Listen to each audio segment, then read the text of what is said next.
The trouble is not with the Jews. The trouble is with Zionists. Jews don't like Zionists. Most Zionists are false Jews.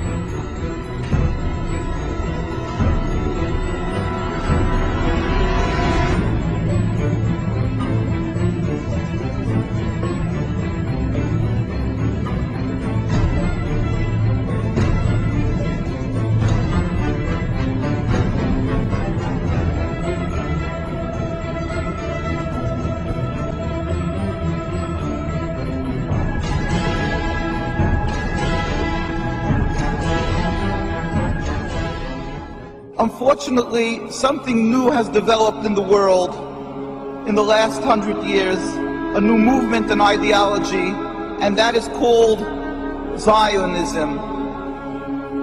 People confuse Judaism and Zionism.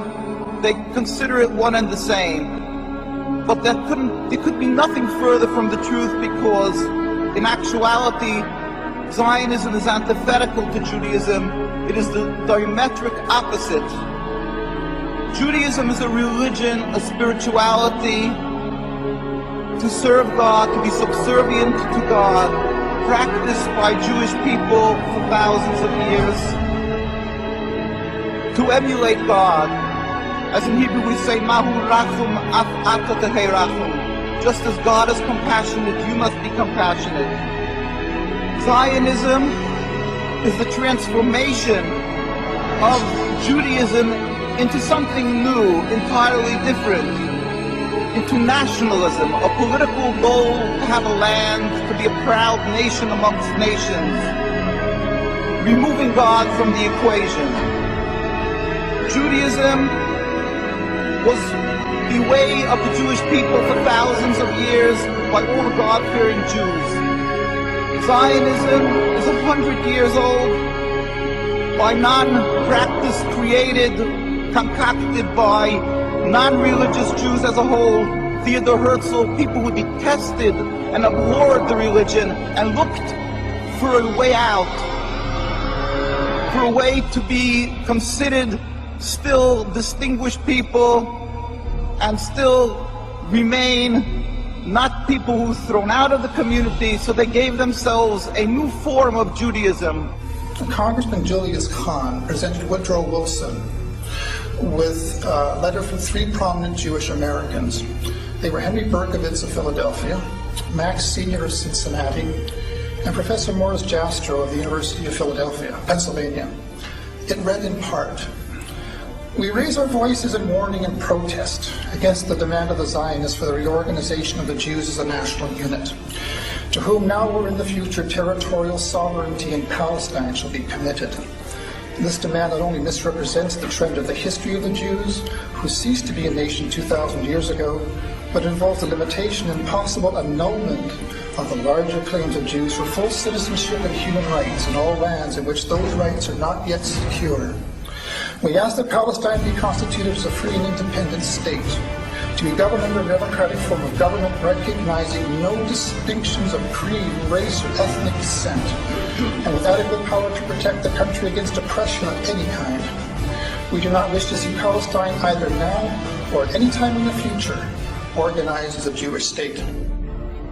The Torah is very clear in that when there was a decree of exile for the Jewish people 2,000 years ago, we were expressly told by God that we are forbidden to try to recreate our own establishment, our own entity. We are forbidden to have a state.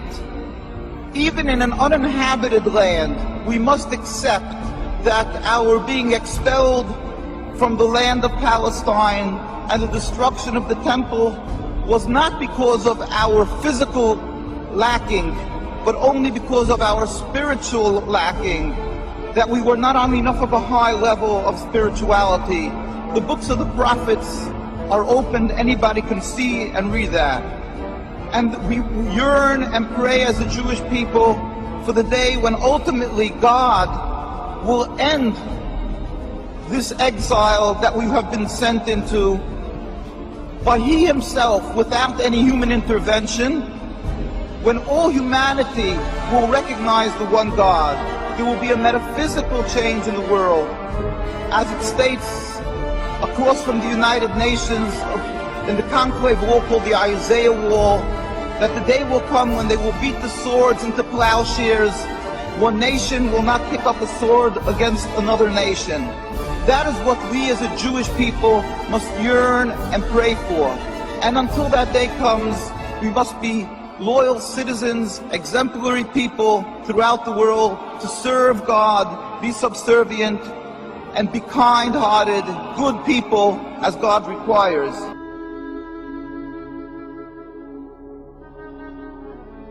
I start by saying that I'm a Palestinian with strong Armenian roots, with a commitment to serve Palestine as a whole. I am a product of the Palestine that was pre the State of Israel, with a birth certificate that says Palestine. And I think I have inherited that vision of that beautiful geographical spot that is a melting pot of different ethnic groups, which in my Christian faith is also the cradle of Christianity, but also the source of Judaism and Islam.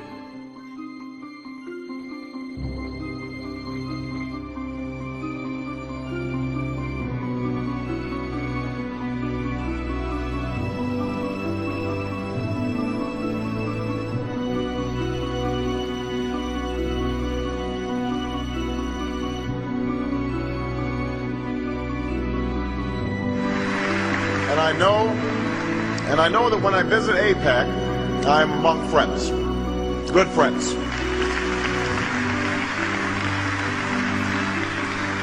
Friends who share my strong commitment to make sure that the bond between the United States and Israel is unbreakable today, unbreakable tomorrow, unbreakable forever.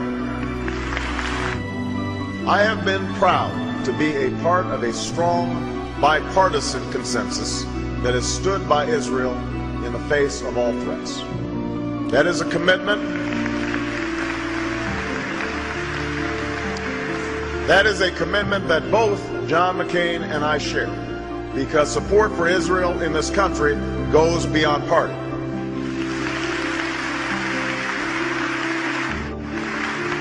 Our alliance is based on shared interests and shared values. Those who threaten Israel threaten us. Israel has always faced these threats on the front lines, and I will bring to the White House an unshakable commitment to Israel's security. We know that the establishment of Israel was just and necessary, rooted in centuries of struggle and decades of patient work. But 60 years later, we know that we cannot relent, we cannot yield, and as president, I will never compromise when it comes to Israel's security.